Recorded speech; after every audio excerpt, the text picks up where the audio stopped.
Este vídeo apresenta a janela de Libras, que está posicionada, na maior parte do tempo, no canto inferior esquerdo da tela.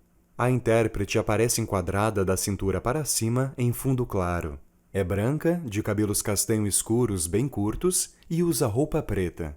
O apresentador, Igor Francisco, também é branco, com cabelos, sobrancelhas e barba descoloridos e olhos castanhos. Tem tatuagens na parte frontal do pescoço, nos braços e nas mãos e usa moletom cinza chumbo. Está num estúdio com pinturas penduradas nas paredes brancas e quando anuncia a leitura de um texto, aparece sentado, atento a um livro aberto em suas mãos, num ambiente bem iluminado, tendo ao redor um gaveteiro e pinturas embaladas em plástico bolha e papel branco. No texto lido por Igor, a menção ao vocábulo latim é ilustrada pela definição que consta do site dicio.com.br, soletrando dicio.com.br. Ao longo do vídeo, trechos da fala do apresentador e da convidada, a educadora infantil Rita Patrícia, são destacados em caixas de texto ou ilustrados com imagens estáticas e cenas. Rita é branca, de cabelos longos e pretos, olhos castanhos, e usa óculos bordô e blusa preta. Está numa sala com paredes em laranja e uma pintura ao fundo. Ministério da Cultura apresenta, acima do desenho de um monte nevado, o título Do Anhangaba ao Everest, José Álvaro da Silva Carneiro.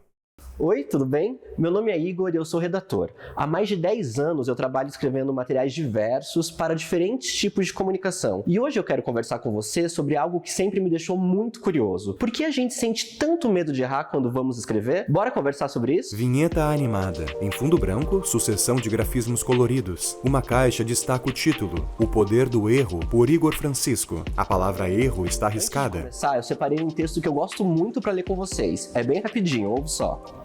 Nosso prof de latim, mestre Aristeu, era magro e do Piauí. Falou que estava cansado de gentivos, dativos, ablativos e de outras desinências. Gostaria agora de escrever um livro. Usaria um idioma de larvas incendiadas. Mestre Aristeu continuou.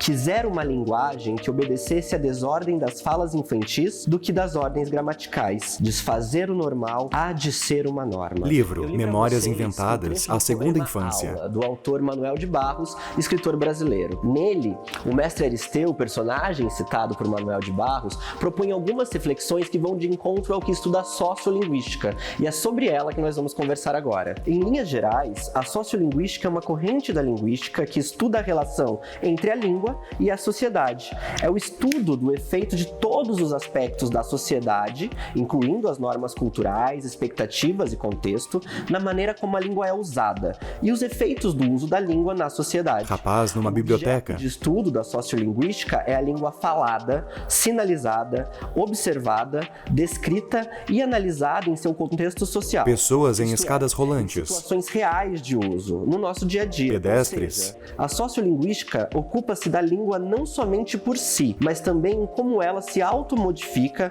para adequar-se aos seus falantes. Nós, olha só esse exemplo. Você já deve ter ouvido a expressão vossa mercê, certo? Mona Lisa e outras obras. Até 1813 não existia a palavra você. O dicionário etimológico Nova Fronteira indica o ano em que cada palavra foi dicionarizada pela primeira vez. E lá está o registro de que a palavra você foi institucionalizada no ano de 1813. Até então, o pronome de tratamento era vós mercê, já desdobrado da forma anterior, vossa mercê. A língua é viva e se modifica. Por isso, a sociolinguística reflete o seguinte: como que um sistema homogêneo e normativo, como é a norma culta, vai compreender todos os aspectos da língua falada de uma sociedade heterogênea e plural como é a nossa? Reunião num escritório. Nós temos uma infinidade de recursos para transmitir as nossas ideias. Podemos usar gestos com as mãos e com o corpo, expressões faciais e a própria entonação da voz. Máquina de escrever. Ao escrevermos um texto, as únicas ferramentas que dispomos são as próprias palavras e os sinais de pontuação, o que traz uma enorme limitação que pode se tornar ainda ainda maior se a pessoa não tem o costume de escrever e não domina algumas técnicas. Menina, escreve à mão. Tudo mais difícil. Outra questão é que nem sempre pensamos para falar. Uma jovem fala. Na escrita, porém, é diferente. A gente sempre pensa antes de colocar as ideias no papel. Rapaz pensativo. Ou digitá-las, o que é mais comum atualmente. Smartphone. E aí tudo se torna mais complexo ainda. No estúdio. Então, se o texto oral é mais fácil que o escrito, o que acontece se a gente utilizar recursos da oralidade para escrever, mesmo que a norma culta considere que isso seja errado? Anúncios e poemas. É exatamente isso que a publicidade, a poesia concreta e a música fazem. Erram propositalmente para melhorar a comunicação com as pessoas. Usam a tal da liberdade poética, deixando os textos mais atraentes e até mais rebeldes. No estúdio. O que eu estou querendo dizer é que o erro, às vezes, pode ser um acerto. E a educação já sabe disso. Eu conversei com a Rita, que é educadora há mais de 15 anos, e ela contou pra gente como a educação, às vezes, aborda de maneira positiva o erro. Na educação infantil, o erro não é considerado erro, porque a criança está passando por um processo de aprendizagem. É uma ferramenta avaliativa do professor, onde ele vai ter que trabalhar formas para que a criança não se sinta traumatizada. Lousa escrita a Em giz. sala de aula se estimula o desenvolvimento a partir da tentativa.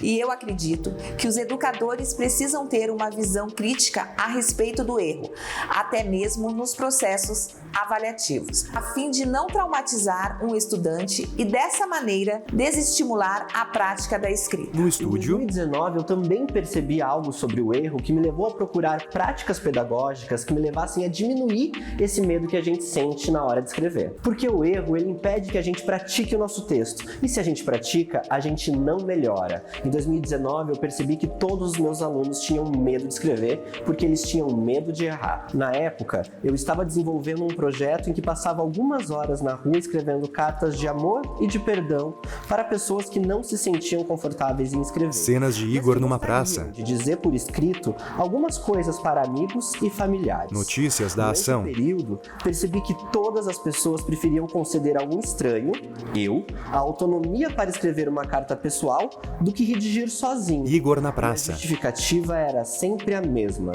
o medo de errar e não ser compreendido. No estúdio. Eu sugeri que eles escrevessem seus textos da maneira como falariam, porque eu acredito que diminuir o medo de errar é viabilizar a prática da escrita, e a gente só escreve melhor se a gente pratica. Você já tinha pensado nisso? Se sim, que bom! Com certeza a sua prática de escrita já está bastante avançada. Se não, não tem problema. A gente vai praticar juntos. Vamos? Vinheta animada. Em fundo branco, sucessão de grafismos coloridos. Uma caixa destaca o título: Hora de praticar. Exercício. Como eu disse anteriormente, eu fiquei algum tempo escrevendo cartas na rua, e isso me aproximou muito desse formato textual. Por isso hoje a minha proposta é que você redija uma carta para você criança, para o aluno que você foi, a fim de dar algumas dicas sobre o conteúdo que você aprendeu aqui nessa aula. A sua carta tem o objetivo de ajudar você no passado a escrever melhor agora ou no futuro, a fim de diminuir o medo de errar que a gente aprende ainda quando somos alunos, lá nas séries iniciais. Você topa o desafio? Não se preocupe com erros, a ideia é você escrever da maneira como você fala, para você se fazer entender. E lembre-se, você está conversando com uma criança, e nem todas as palavras funcionam com crianças. Editor de texto. A única exigência para esta atividade é que você coloque a data no cabeçalho da sua carta, daquela maneira que aprendemos na escola mesmo. A cidade em que você está, dia e mês do ano, e você pode se sentir livre para redigir no computador ou à mão. O importante é praticar. A ideia não é você abandonar o estudo e a prática da norma culta. Eu só proponho que antes mesmo de você desistir de praticar por medo de errar, você pratique mesmo que errando. Na próxima tela eu deixei todos os meus contatos nas redes sociais e também a bibliografia completa dessa videoaula. Obrigado pelo seu tempo e até mais. @Igor Francisco, com Z no lugar do S. Referências bibliográficas, autores: Arnaldo Nogaro e Eliane Granelai, Labov e Herzog, Emília Ferreiro, William Zinser e Manuel de Barros. Créditos selecionados: pesquisa, roteiro e apresentação, Igor Francisco. Intérprete de Libras, Aline Brites. Audiodescrição, Vias Abertas Comunicação, Cultura e Inclusão. logotipos coloridos, Lei de Incentivo à Cultura, Instituição Beneficiada, Hospital Pequeno Príncipe, Patrocínio, Facchini, Cia Petro, Itambé, Grupo Bacarim, Ritmo Logística, ALT Telecom, Stang, Distribuidora de Petróleo.